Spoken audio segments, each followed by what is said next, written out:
E hoje, na nossa aula de História, nós vamos ver o capítulo 2 no seu livrinho, na página 14, onde nós vamos falar aí sobre as religiões da Antiguidade. Nós vimos na aula passada sobre os diferentes tipos de religiões, que podem ser monoteístas e politeístas.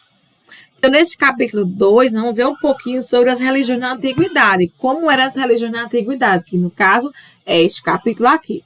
Não foi possível colocar o livro aqui atrás na tela, tá certo? Então, você vai acompanhar a leitura comigo, tá bom?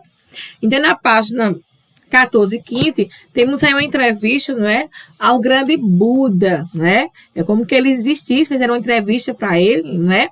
Para fazer esse texto aí para o livro, tá? E quem foi Buda? Foi uma das grandes religiões mais influentes da história. E essa entrevista ela é imaginária, tá, gente? Não foi real, ela é imaginária, só para explicar a importância, né, do conceito dessa tradição religiosa aí, o budismo. E aí ele pergunta assim, como é que funciona o karma? E Buda diz o quê?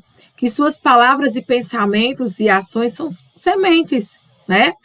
Quando as condições são próximas, essas sementes amadurecem.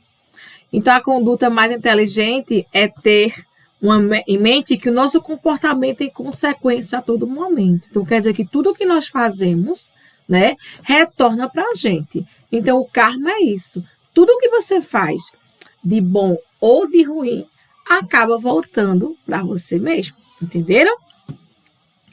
E aí a entrevistadora pergunta assim, então se eu disser algo ofensivo a alguém, algo de ruim, pode acontecer a mim?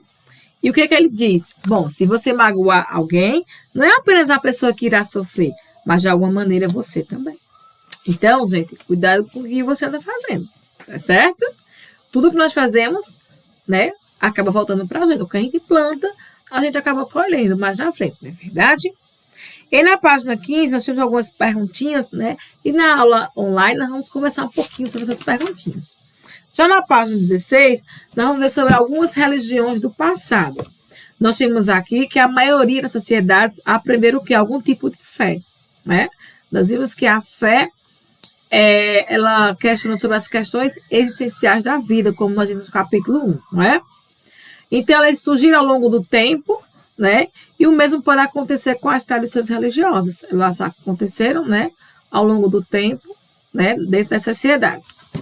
Teve também o caso que aconteceu aí entre o caso, né, de Roma e Grécia, né, as grandes civilizações da antiguidade que surgiram aí, a Mesopotâmia, o Egito, Grécia e Roma.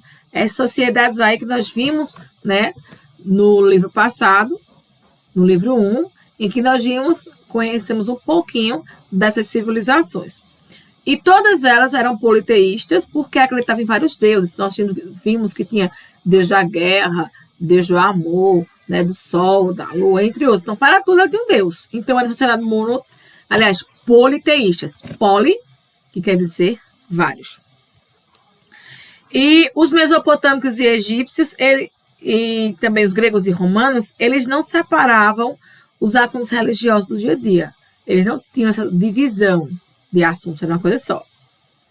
Os sacerdotes também tinham um imenso poder, né? Em alguns casos, eram pessoas muito ricas e que acumulavam riquezas e objetos de luxo. Na Mesopotâmia e Egito, nós temos alguns deuses, né, como Marduk, está. Na Mesopotâmia, nós temos aí alguns deuses que tiveram mais popularidade, que é o deus Ra, né, que é a divindade do sol. Osíris, ligado ao mundo dos mortos, que é Ísis. E também a mulher de Osíris, que é a mãe de Horus, né, o deus com a cabeça de falcão. Temos também algumas religiões do Egito, que foi voltada aí à crença na vida após a morte. Nós vimos que os egípcios, né, eles mumificavam os seus mortos, né, eles enrolavam, transformavam ele em múmia, porque eles acreditavam na reencarnação em vida após a morte. Então, eles mumificavam os seus mortos. No Egito e na Mesopotâmia, a religião se misturou tanto com a política que deu origem à teocracia. Então, o que é teocracia? É uma palavra em grego que quer dizer governo de Deus. Teocracia. Tá certo? E hoje em dia também existem muitos estados teocráticos, sim. São países em que os governantes são praticamente de uma religião específica. Os estados né, os países teocráticos.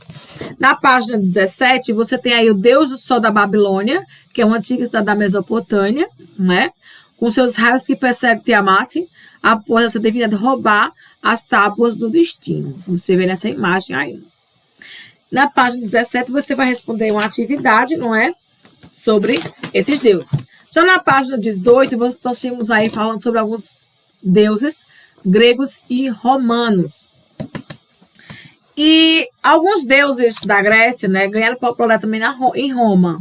E alguns deuses mudaram apenas de nome. Então, alguns se popularizou nos dois países, né? Vamos ver aí. Eles acreditavam que os deuses viviam o quê? Viviam em um monte, o Monte Olimpo. O mais alto de toda a Grécia. Então, para essa sociedade, né, as divindades pareciam o quê? Mitos como os seres humanos e podiam expressar sentimentos variados, como amor, raiva, medo, etc. Então, nós tínhamos alguns deuses. Temos o todo-poderoso Zeus, que podia jogar raios sobre a terra com grande precisão. Seu irmão, chamado Poseidon, que era o deus dos mares e dos terremotos. Também havia figuras femininas, como a famosa Afrodite, né? A deusa da beleza e do amor, Afrodite. Já Heracles, também Hércules, era um semideus, né? Porque era filho de um deus com uma mortal, né? Então, Hércules era um semideus. Foi feito em filmes, seriados, né? Sobre a história de Hércules, né? Então, os gregos, eles homenageavam as suas divindades por meio de apresentação de teatros, eventos musicais, competições esportivas. Nós vimos também sobre os Jogos Olímpicos, lembram? No livro 1, que eles faziam para homenagear os deuses. Os Jogos Olímpicos eram organizados em honra a uma grandiosa estátua de Zeus na cidade de Olímpia. Então, os romanos, por sua vez, se apropriaram de alguns deuses da mitologia grega, só alterou o nome original deles, né?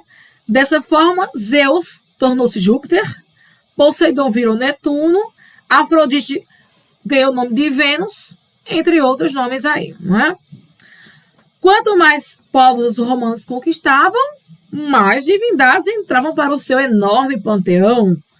E aí você tem aí, né? Existiam também alguns deuses de origem romana, como Jano, que era associado ao começo das coisas, e Lares, que era o espírito protetor das casas e das famílias. E aí você vê aí abaixo, né, a imagem de alguns deuses gregos e romanos. Na página 19, você vai responder aí verdadeiro ou falso e também vai ligar as colunas aí dos países com os deuses, tá certo? Então, nossa atividade hoje, né, vai até a página 20, onde você vai escolher uma das divindades, né, seja elas das divindades aí da Mesopotâmia, do Egito, Grécia ou Roma, vai escolher um dos deuses, você vai consultar alguma fonte de informação no seu celular mesmo, né, para conhecer sobre esse deus que você escolheu, vai imaginar como é que seria o encontro desses deuses aí, e você vai fazer um desenho representando esse encontro curioso. Então, você vai escolher uma divindade de cada civilização. Você pode escolher, por exemplo, 2. Eu vou escolher um deus grego e um romano. Não, eu vou escolher um deus romano e um egípcio, por exemplo. E você vai desenhar como seria esse encontro desses deuses. Esse deus é o deus da guerra. Essa aqui é a deusa do amor. Como seria o encontro deles, entendeu? Vai desenhar, vai dizer qual é o deus e como seria esse encontro aqui no espaço. Na página 20 você vai fazer a atividade, certo? Então, nossa aula de história hoje vai até a página 20, ok? E não esqueça de mandar foto da sua atividade.